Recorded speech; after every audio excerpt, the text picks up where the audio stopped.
Listen closely, because what lies beneath the desert sun of southern Peru has puzzled archaeologists, skeptics, believers, pilots, prophets, and everyone in between for more than a century.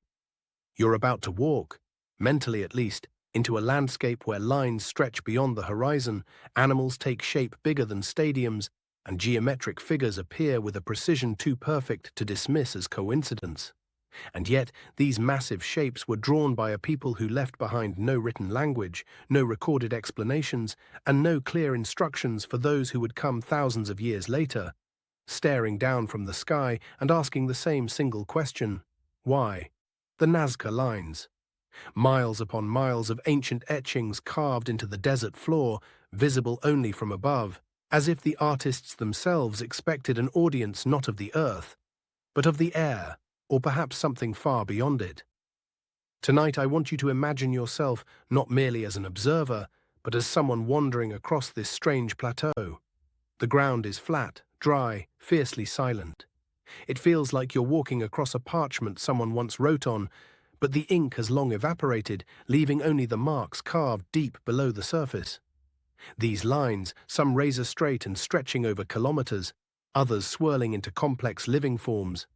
A monkey with an impossible spiral tail, a hummingbird poised mid-flight, a spider crafted with an anatomist's attention, each telling a story that refuses to settle on a single interpretation. And the first thing you discover is this: the Nazca Desert is the perfect canvas, a place where it almost never rains, where the wind barely stirs, where the reddish upper layer of iron oxide pebbles can be scraped away to reveal a pale layer beneath. Once drawn, the lines stay, for centuries, for millennia, as if the land itself is conspiring to preserve a message, waiting for the right eyes to interpret it. Those eyes didn't fully arrive until the 1920s, when commercial flights began passing over the region and pilots looked down, stunned. From the ground, the lines appear as little more than pathways, ancient, perhaps ceremonial. But from above, patterns, symmetry, colossal figures with a coherence impossible to perceive at ground level. It's almost as if they weren't meant for human eyes rooted to the earth. And so the theories began. Some researchers argued they were ritual pathways, walked by priests in ceremonies calling for water or fertility. After all, the Nazca people lived in a land that barely knew the taste of rain. Their survival depended on underground aqueducts known as puquios, ingenious spiraling structures that channeled hidden water through the desert. Water was life, and life demanded reverence. No wonder then that some lines seem aligned with mountains, rivers, or ancient sources of underground springs. Perhaps these geoglyphs were offerings, prayers carved into the earth itself. But that's one interpretation among many. And the Nazca lines have never tolerated simple answers, because when you look closer, you notice that some lines point precisely to locations on the horizon where the sun rises or sets during solstices. Others align with lunar movements. A few even speak to star patterns, constellations now forgotten or blurred by time.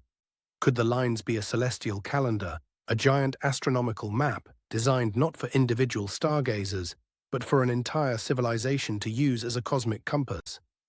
Imagine priests watching the sunset fall exactly along one massive line, predicting when crops must be planted or when a ceremonial ritual must begin.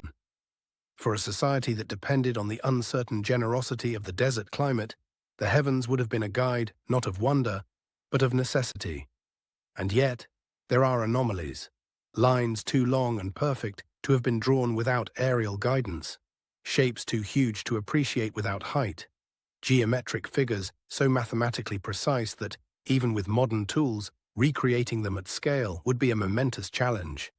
The Nazca had no wheels, no metal tools, no concept of flight as we understand it. And still, the lines remain flawless.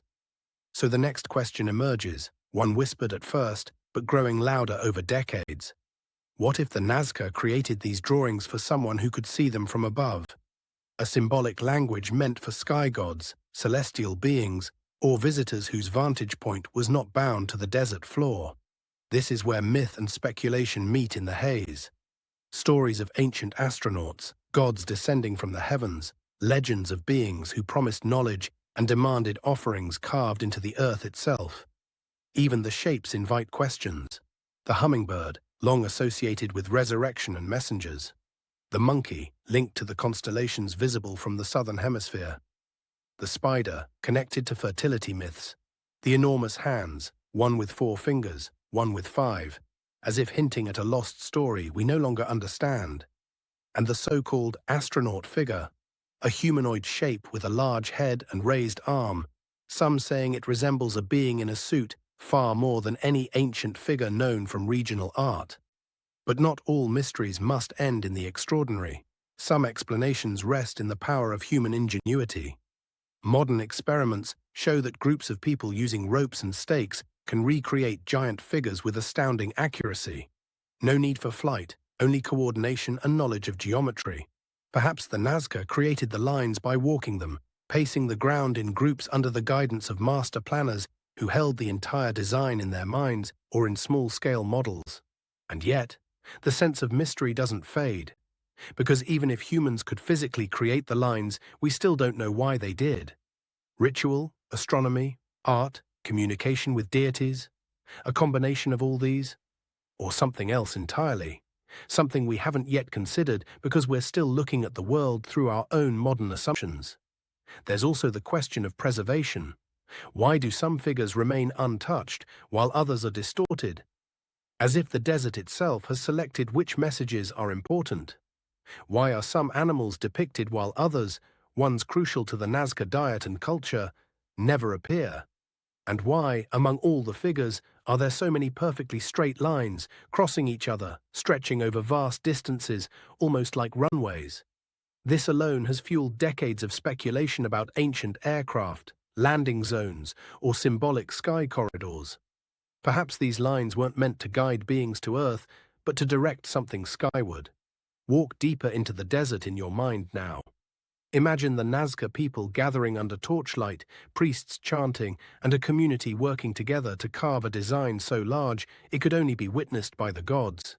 The desert wind barely stirs, the stars burn with absolute clarity, and every step they take in the sand feels like an offering. For them, these lines weren't mysterious, they were purposeful, expressions of faith, hope, science, ritual, devotion, or maybe even fear. We're the ones trying to decipher a message not meant for us.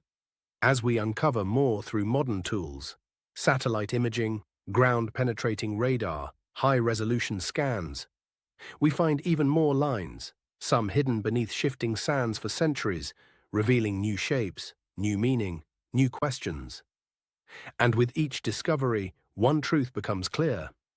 The Nazca lines are not a solved puzzle. They're a living mystery, a conversation across time between a civilization that vanished long ago and a world still trying to understand the footprints it left behind.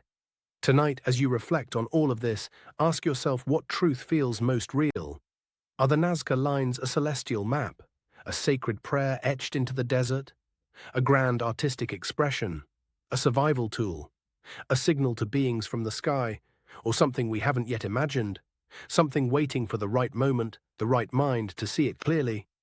Whatever the answer may be, the lines still lie there, untouched, stretching through the silence of the Peruvian plateau, and maybe that's the greatest clue of all. Because sometimes the most powerful messages in history aren't written in books or carved into stone. They're drawn across the earth itself, meant to be seen by anyone bold enough to look up, look down and wonder. The desert hasn't forgotten, the lines haven't faded. They're just waiting for you to read